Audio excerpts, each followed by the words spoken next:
Bueno, vamos a continuar con la grabación de la segunda parte del teórico de la unidad 6.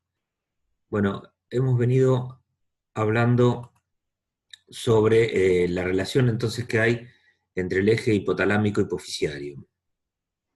Este eje hipotalámico hipoficiario, como dijimos recién, tiene dos tipos de orígenes. Una es la porción nerviosa que corresponde al hipotálamo y en el caso de la porción anterior de la hipófisis o adenohipófisis, tiene un origen epitelial. Habíamos hablado que el hipotálamo tiene células que tienen la capacidad de hacer neurosecreción y producen hormonas liberadoras o inhibidoras que van a actuar sobre la adenohipófisis.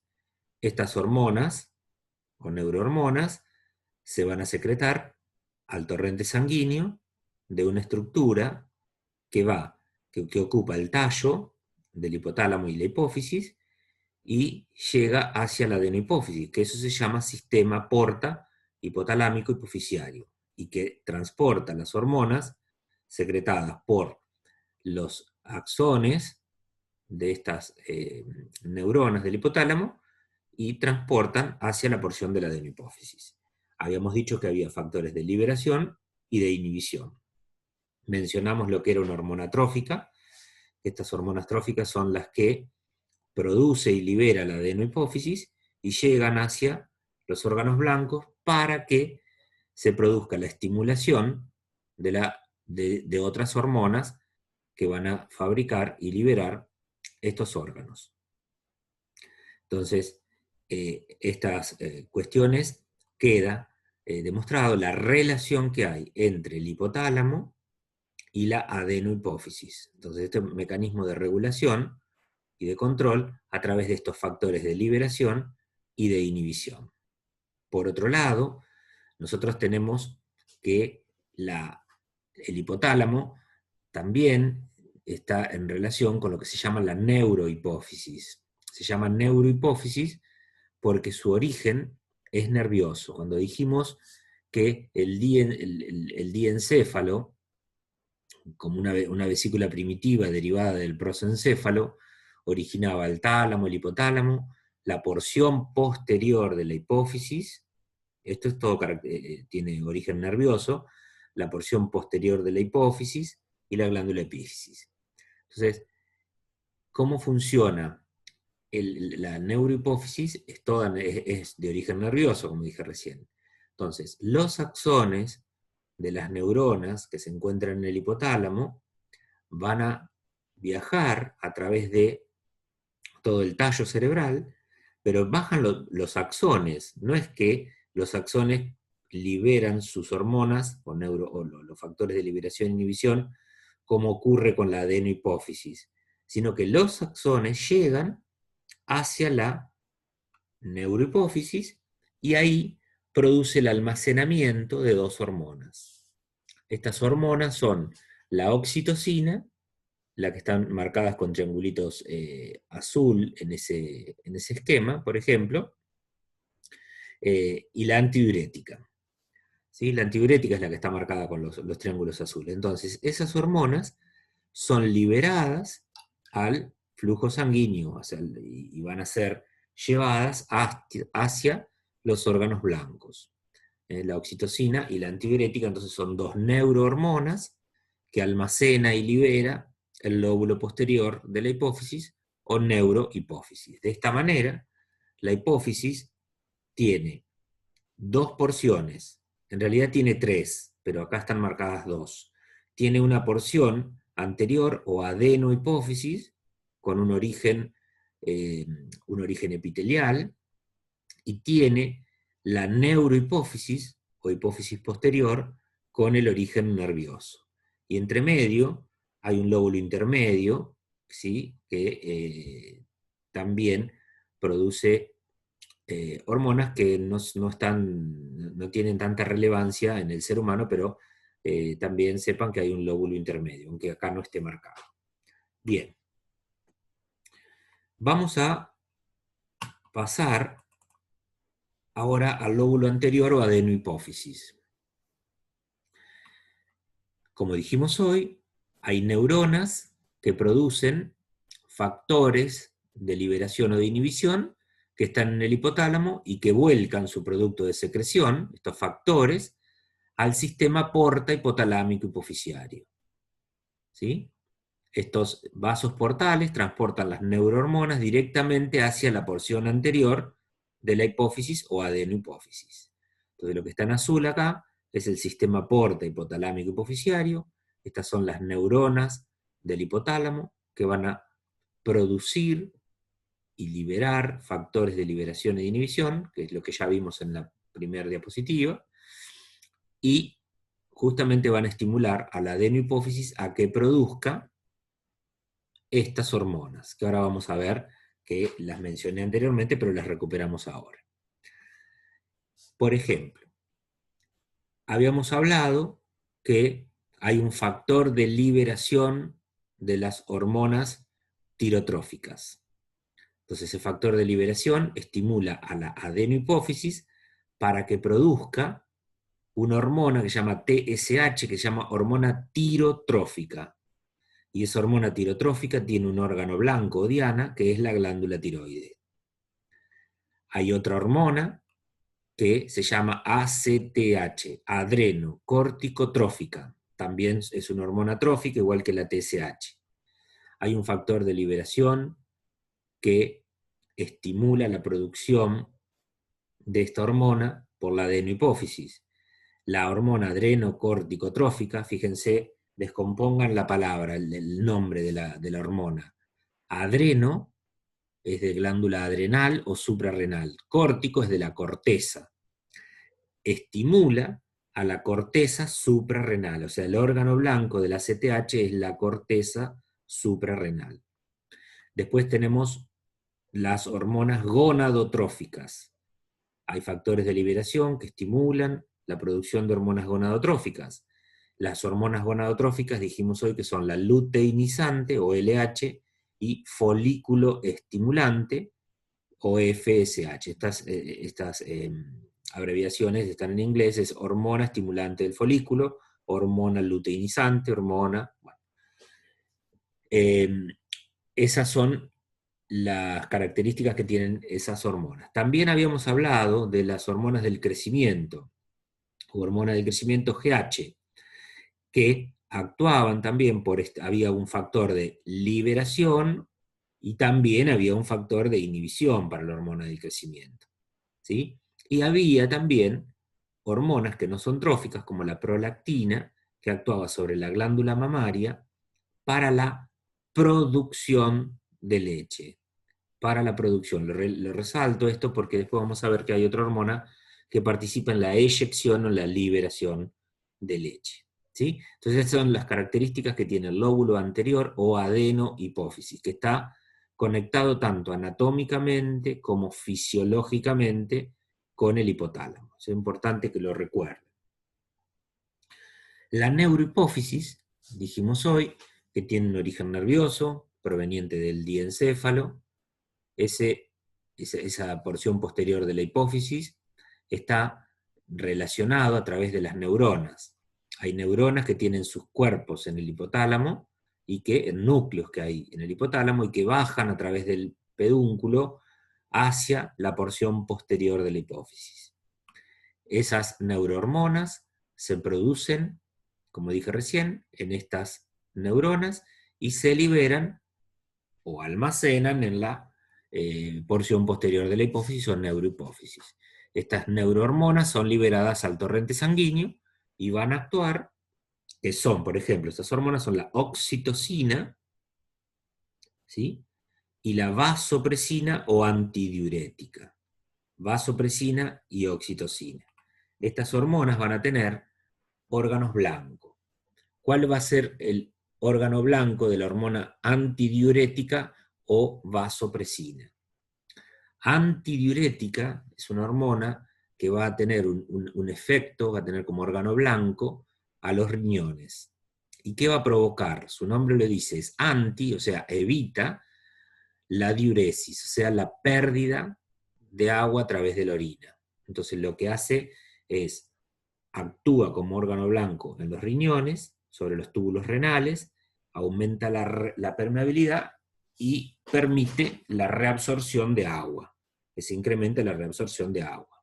Esto es lo que lo hace la hormona antidiurética. Y la hormona, esto también se llama vasopresina, porque también aumenta la presión circulatoria. La oxitocina es una hormona que también es liberada por la porción posterior de la hipófisis, o la neurohipófisis, es una neurohormona que actúa sobre los músculos lisos del útero y sobre los músculos lisos de la glándula mamaria para provocar la eyección o liberación de la leche. Y sobre los músculos lisos del útero provoca la contracción, por ejemplo, en el momento del parto. Entonces, la oxitocina actúa sobre los músculos lisos del útero y de las glándulas mamarias, y la antidiurética actúa sobre los riñones, provocando la reabsorción de agua a nivel de riñón. Vamos a ver cómo es el mecanismo de regulación hormonal por retroalimentación positiva. Hoy hablamos de la retroalimentación negativa, donde había un órgano que produce una hormona, que estimula a otro órgano para que produzca otra hormona, y la concentración de esa hormona es la que regula, en definitiva, su propia producción. Vamos a ver qué pasa con la positiva. Y vamos a poner el ejemplo de la oxitocina en el parto, por ejemplo. ¿Sí? Cuando se producen contracciones uterinas, esas contracciones uterinas provocan liberación de oxitocina.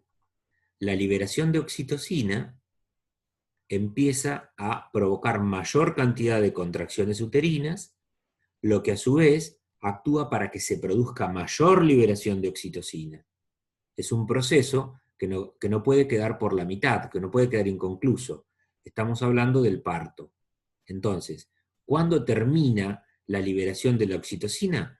Cuando se produce el parto, cuando se produce el nacimiento.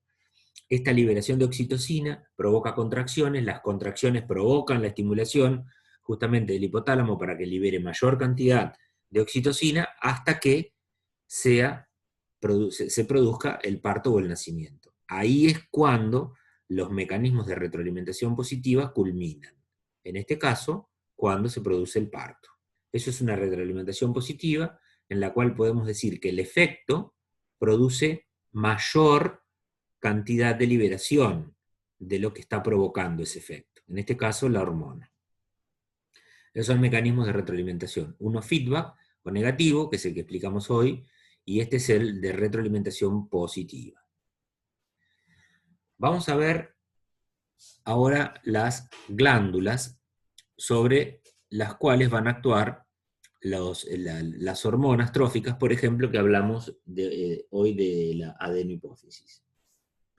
Nosotros tenemos, por ejemplo, las glándulas tiroides. La glándula tiroides es una glándula impar que se encuentra a la altura del cuello y que produce hormonas, ¿sí? Hormonas que se llaman tiroxina, también se conoce como T4, tridiodotironina o T3, y produce calcitonina. Estas hormonas lo que hacen es provocar, o sea, la tiroxina, que es la hormona que produce la glándula tiroides, lo que hace es aumentar el metabolismo celular en todo el organismo, en todo el cuerpo. Vamos a ver cómo es la retroalimentación negativa de la hormona, que la tenemos acá, de la hormona tiroxina. Hoy habíamos dicho que el hipotálamo produce un factor de liberación de hormona TSH. Es el factor de liberación. Viaja por el sistema porta hipotalámico y llega hacia la adenohipófisis.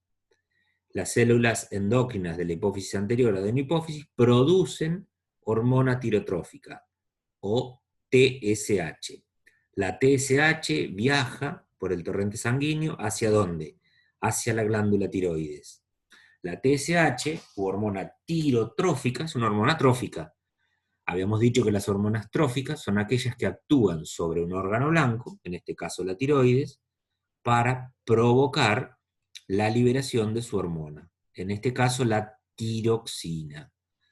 Cuando la tiroxina es liberada al torrente sanguíneo, actúa sobre las células de todo el cuerpo, provocando el aumento del metabolismo. Cuando la concentración de tiroxina aumenta, inhibe la producción de TSH, el factor liberador de TSH por el hipotálamo, y automáticamente también inhibe la producción de hormona tirotrófica, con lo cual se evita, se impide que se siga produciendo tiroxina. Cuando bajan las concentraciones de tiroxina, lo que hace es liberarse todo este mecanismo que estaba impidiendo la liberación del factor de liberación y de la TSH, y todo el ciclo comienza nuevamente a funcionar. Esto es lo que se llama una retroalimentación negativa de, en este caso, para el ejemplo de la hormona liberada por la tiroides, o mejor dicho, la relación hipotálamo, adenohipófisis, tiroides. En este caso, tenemos otro esquema donde los signos positivos están hablando, están mencionando la estimulación, y los signos negativos la inhibición. Pero recuerden que en una retroalimentación negativa el producto, la hormona tiroxina, es quien en definitiva se regula a sí misma. Se regula a sí misma, digo, ¿por qué? Porque la concentración de ella en la sangre va a ser quien implique la regulación. Cuando hay mucha tiroxina en sangre, inhibe la producción de factor de liberación y por lo tanto de TSH tirotrófica. Volvemos a esta diapositiva anterior y vamos a hablar de la glándula paratiroides. Las glándulas paratiroides están por detrás de la glándula tiroides. Son 4 masas, que son estas que están acá en este color fucsia, o que se encuentran por detrás de la tiroides, y producen una hormona, que se llama paratohormona. La paratohormona es una hormona que actúa sobre la regulación del calcio en sangre. Nosotros habíamos dicho cuando hablamos de la glándula tiroides, que producía tiroxina, pero también producía calcitonina. O sea, vamos a ver cuál es la función que tiene la calcitonina producida por la tiroides y la paratohormona producida por la paratiroides. La calcitonina, hormona producida por la glándula tiroides, actúa también en la regulación del calcio en sangre. El calcio se absorbe a través de la dieta, se absorbe en el intestino y se transporta en sangre. Ustedes saben que el calcio es muy importante, entre otras cosas, para actividades metabólicas. Nosotros lo vimos cuando hablamos de la conducción del impulso nervioso en la sinapsis química. Por ejemplo, el calcio es un ion bivalente que es necesario para que se produzca la liberación de los neurotransmisores a la hendidura sináptica. También es necesario para la contracción muscular, en fin, ahí tiene varias funciones. Y además, el calcio forma parte de la estructura de los huesos, le da fortaleza y está precipitado en esa zona y actúa como reservorios naturales de calcio. Para que se produzca absorción de calcio, es necesario activar una vitamina que se llama vitamina D, que para la producción de esta vitamina D es necesario tomar sol, en definitiva, para que esta vitamina D se pueda sintetizar. La calcitonina, lo que se dice que es una hormona que es hipocalcemiante, o sea, baja la concentración del calcio en sangre. O sea que cuando nosotros incorporamos el alimento, tenemos el calcio que está dando vuelta en la sangre, lo que hace la calcitonina es llevarlo a los reservorios naturales. Por su parte, la paratohormona es una hormona que tiene una función antagónica con la calcitonina. La paratohormona lo que hace es aumentar la concentración del calcio en sangre. Por eso se denomina hipercalcemiante. El prefijo hipo o hiper está dando la magnitud, y justamente hablamos de la calcemia, que es la concentración de este ion bivalente en la sangre. Veamos entonces algunas diapositivas sobre la regulación justamente del calcio en sangre. Nosotros dijimos hoy que la glándula tiroides está regulada o está controlada por el hipotálamo y por la hipófisis. Entonces la tiroxina, que es producida por la glándula tiroides, vimos hoy cómo era el mecanismo de regulación, que es este caso que les mostré hoy en esta diapositiva. En este caso, la producción de tiroxina está directamente controlada o regulada por la adenohipófisis y por el hipotálamo. En el caso de la calcitonina y de la paratormona, la regulación se debe solo a la concentración de calcio que haya en sangre. Veamos entonces estos esquemas. Acá tenemos la tiroides, que va a producir calcitonina, y las hormonas paratiroides, que van a producir hormonas paratiroides o paratohormona. Entonces, vamos a ver un poquito esta cuestión. Cuando baja la concentración de calcio en sangre, o sea que hay poca concentración de calcio en sangre, ¿qué es lo que va a hacer? La paratiroide produce paratohormona, u hormona paratiroide. ¿Y hacia dónde va esa hormona? Va hacia los reservorios naturales, por ejemplo los huesos, para que estos liberen iones de calcio hacia la sangre. Tengamos en cuenta que el calcio lo podemos incorporar con la dieta, pero cuando no tenemos una dieta rica en calcio, no estamos incorporándolo, bueno, empezamos a utilizar nuestros reservorios, ¿sí? Por eso se producen descalcificaciones y demás. Entonces, estos iones de calcio empiezan a circular en la sangre y están disponibles para que las células lo puedan utilizar. Ahora bien, cuando hay una alta concentración de calcio en sangre, lo que se produce es la liberación de la calcitonina por la glándula tiroides. La calcitonina dijimos que es hipocalcemiante, o sea que es baja la concentración de calcio en sangre, que es la función opuesta a la hormona paratiroide. Entonces, la calcitonina lo que hace es estimular el almacenamiento de calcio en las células y también, obviamente, en los reservorios naturales, como por ejemplo los huesos, los dientes y demás. Esta es la manera que tienen de funcionar de manera antagónica tanto la calcitonina producida por la tiroides y la hormona paratiroides producida por las glándulas paratiroides. Entonces, en el caso de la calcitonina, estimula el almacenamiento de calcio en las células, disminuyendo su concentración en sangre. Es hipo es bajo, calce de calcio, miante de sangre. Es hipocalcemiante, baja la concentración de calcio en sangre. Y en este caso, la paratohormona, o hormona paratiroide, también estimula la liberación de calcio hacia la sangre, aumentando la concentración en la misma. Es hiper grande, calcemiante. Bueno, acá tenemos otro ejemplo de lo que sería la regulación de la calcemia por hormonas tiroides y paratiroides.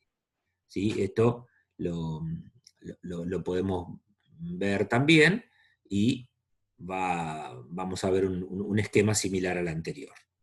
¿Sí? Esta es la hormona paratiroidea o la paratohormona, que están marcadas acá con estas 4 masas amarillas. ¿Sí? Lo que hace es liberar el calcio que está almacenado en los huesos y también provoca la captación de calcio por los riñones y, como les dije hoy, la vitamina D incrementa la captación de calcio en el intestino.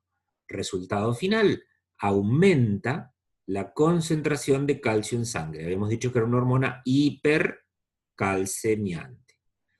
Cuando aumenta la concentración de calcio en sangre, lo que hace la glándula tiroides es liberar calcitonina. y lo que hace es justamente bajar la concentración de calcio en sangre, porque es hipocalcemiante, llevándolo hacia los huesos, o también inhibiendo la captación de calcio en los riñones y en el intestino. Este esquema es similar al anterior, y todo eso, obviamente, que se maneja a través de mecanismos homeostáticos, ¿no? La calcemia aproximadamente son 10 miligramos cada 100 mililitros de sangre. Entonces, cuando estos valores suben, o ascienden o descienden, se pone en funcionamiento cualquiera de estos dos mecanismos para el control de la calcemia. Otra glándula que nosotros habíamos mencionado era el páncreas. Y como el páncreas habíamos dicho que era una glándula mixta, que por un lado producía jugo pancreático, que eso corresponde a lo que sería la glándula o la porción exocrina del páncreas, y también como páncreas endocrino producía dos hormonas, que son la insulina y el glucagón. La regulación de la producción y liberación de estas hormonas depende de la concentración de glucosa en sangre. ¿Por qué? Porque tanto la insulina como el glucagón intervienen en la glucemia, controlando la glucemia. Así como dijimos que la calcitonina y la paratormona actuaban sobre la regulación de la calcemia, la insulina y el glucagón actúan en la regulación de la glucemia, o sea, de la glucosa en sangre. La glucosa es un azúcar simple, acuérdense, que lo hemos visto cuando hablamos de los hidratos de carbono, en este caso son simples, la glucosa es una hexosa que tiene 6 átomos de carbono. El hígado, nosotros habíamos hablado que la manera de almacenar glucosa en los animales es a través de la formación de glucógeno. Y el glucógeno, que es un polisacárido, se produce por la unión de muchas glucosas. Entonces, ese glucógeno esa glucosa se va a almacenar en forma de glucógeno tanto en el hígado como en los músculos. Entonces, fíjense acá cómo dice este esquema. La glucosa en sangre procedente de los alimentos, ¿a dónde va? Al hígado, y ahí se almacena. Se almacena y queda como reservorio. ¿Para cuándo? Para cuando se necesite. Si nosotros no estamos incorporando glucosa con la dieta y necesitamos hacer actividades, bueno, vamos a tener reservorios. Esos reservorios van a estar primero en los músculos y después en el hígado. Entonces, esa glucosa va a ser removida del hígado para que esté disponible en las células para obtener energía. Recuerden que la respiración celular da como resultado ATP, que es la energía de las células. Entonces vamos a ver cómo es el funcionamiento tanto de la insulina como del glucagón. Cuando aumenta la concentración de glucosa en sangre, por ejemplo, después de una comida, ¿sí?, se libera insulina. ¿Quién la libera? El páncreas. ¿Qué es lo que hace la insulina en la sangre? Disminuye la concentración de glucosa en sangre. Entonces, baja la concentración, es hipoglucemiante. ¿Sí? Hipoglucemiante. Entonces, la insulina provoca que la glucosa entre a las células para que sean utilizadas para obtener energía o que se pasen a formar la reserva como glucógeno. Entonces, la insulina es hipoglucemiante. ¿Sí? Fíjense que las personas que tienen diabetes, al inyectarse insulina, lo que hacen es bajar la concentración de azúcar en sangre. ¿Qué hace el glucagón? El glucagón es una hormona antagónica, que también es producida por el páncreas. Cuando se produce un descenso de la concentración de glucosa en sangre, el páncreas produce glucagón. ¿Y qué es lo que hace el glucagón? Provoca que el glucógeno que está almacenado en el hígado se degrade y libere glucosas. Esa glucosa va a ser liberada a la sangre y de esa manera las células van a tener disponible glucosa para realizar las actividades metabólicas, o sea, para obtener la energía para las actividades metabólicas. Ustedes van a encontrar que esta conversión de glucógeno a glucosa se llama glucógenolisis, o sea, ruptura del glucógeno para la formación de glucosa. Entonces el glucagón es una hormona que se dice que es hiperglucemiante. ¿Por qué? Porque aumenta la concentración de azúcar en sangre. Bien, vamos a ver qué pasa con las glándulas suprarrenales o adrenales. Son dos glándulas que se encuentran por encima de los riñones, por eso llaman supra, arriba de los riñones. Las glándulas suprarrenales son dos y tienen una corteza y una médula. ¿Sí? La corteza, que hoy la mencionamos, la corteza de la glándula suprarrenal, está controlada por hormonas que provienen de la adenohipófisis. Recordemos cuál es la adrenocorticotrófica. Es una hormona trófica porque va a estimular a la corteza para que produzca sus hormonas. Veamos cuáles son las hormonas de la corteza suprarrenal. La corteza produce y secreta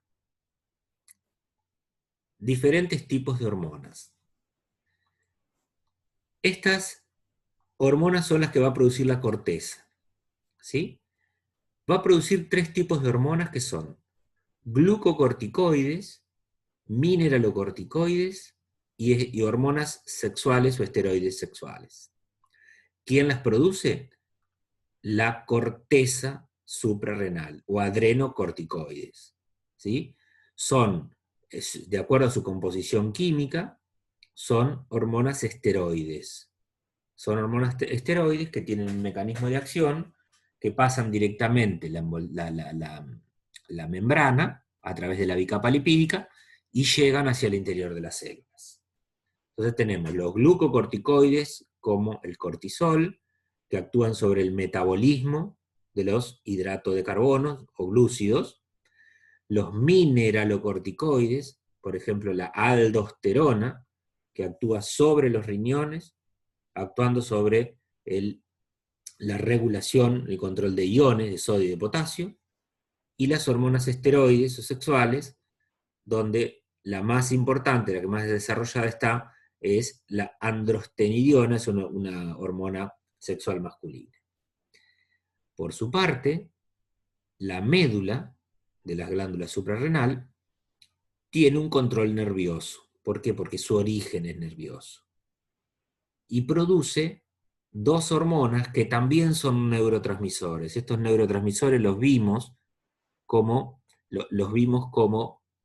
neurotransmisor liberados por la neurona postsináptica en el sistema nervioso simpático o autónomo, que era la adrenalina o noradrenalina. Entonces, esta adrenalina y noradrenalina son producidas y liberadas por la médula de la glándula suprarrenal. Entonces, para repasar un poquito esta cuestión, las hormonas de la corteza suprarrenal, los glucocorticoides, actúan sobre, por ejemplo, el cortisol, después lo vamos a ver que es la hormona del estrés.